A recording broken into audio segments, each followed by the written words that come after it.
சக்தி திருப்பூர் மாவட்டத்தை சார்ந்த உங்க பேர் சொல்லுங்கப்பா. சுதாகர் வித்யா தம்பதிகள் திருமணமாகி குழந்தை ஆண் குழந்தை. தம்பிக்கு வயசு என்னப்பா? 10 வயசு ஆகுது. அதுல இருந்து கருவே தங்காம இருந்திருக்கு. நம்ம சேலத்து மகமா யூடியூப் வாயிலாக பார்த்துட்டு தேடி வந்து எத்தனை அமாவாசை கும்பப்படையில் சாப்பிட்டீங்க? 5 அமாவாசை தொடர்ந்து வந்து கும்பப்படையில் பிரசாதம் வாங்கி சாப்பிட்டுருக்காங்க. 5வது மாதம் தான் அம்மா மனமிறங்கி கருவை தக்க வச்சு நம்ம ஆலயத்துல வளைகாப்பு வைபவம் நடத்திக்கிட்டாங்க. முதல்ல ஆண் குழந்தை 10 ஆண்டு காலம் இந்த குழந்தைக்கு அப்புறம் கருவே தங்காம இருந்திருக்கு. நம்ம சேலத்து மகமாய் 4வது மாதம் தான் கருவை தக்க வச்சிருக்காங்க.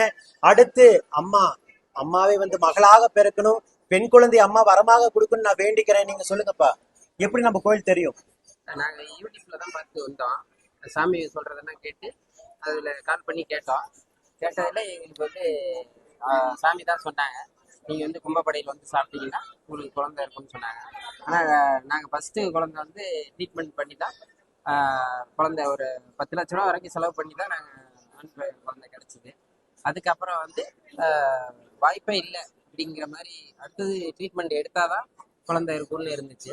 ஆனால் அதை வந்து சாமி அவங்க சொல்றதை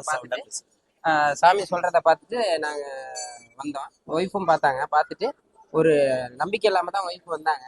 வந்துட்டு சாமி கும்பப்படையில் சாப்பிட்டு 4 மாசமும் எத்தனை மணி நேரம் கியூல நின்னீங்க? காலையில 9:30 மணிக்கு வந்துட்டு சாயந்தரம் 7 மணிக்கு தான் சாமி கும்பிட்டு கும்பப்படை எங்கேயுமே உட்காரவே இல்லை. உட்காராம நாங்கள் கால் கெடுக்க நின்று இந்த அம்மனை வழிபட்டோம். வழிபட்டதுல வந்து எங்களுக்கு அம்மன் வந்து காட்சி கொடுத்துருக்காங்க, வரம் கொடுத்துட்டாங்க. 4வது மாதம் 10 ஆண்டு காலம் நீங்க இருந்த அடுத்த குழந்தைக்காக 2வது குழந்தைக்காக இருந்த கடும் தவ வாழ்க்கைக்கு 4வது மாதமே மனமெறிக்கு வரம் கொடுத்திருக்காங்க. அம்மா உங்களுக்கு மகளாக வரம் கொடுக்க வேண்டிக்கிறேன். நம்ம சேலத்து மகமாய் பக்த கோடி பெருமக்கள் அத்தனை பேரும் அவங்களுக்காக வேண்டிக்கங்க. இந்த குழந்தையும் அங்கத்துல கழுவினி இல்லாம கல்வியில சிறந்து விளங்கி அவங்க குடும்பத்தை கட்டி காத்து கரைசத்து நான் வேண்டிக்கிறேன். ஓம் சக்தி பராசக்தி.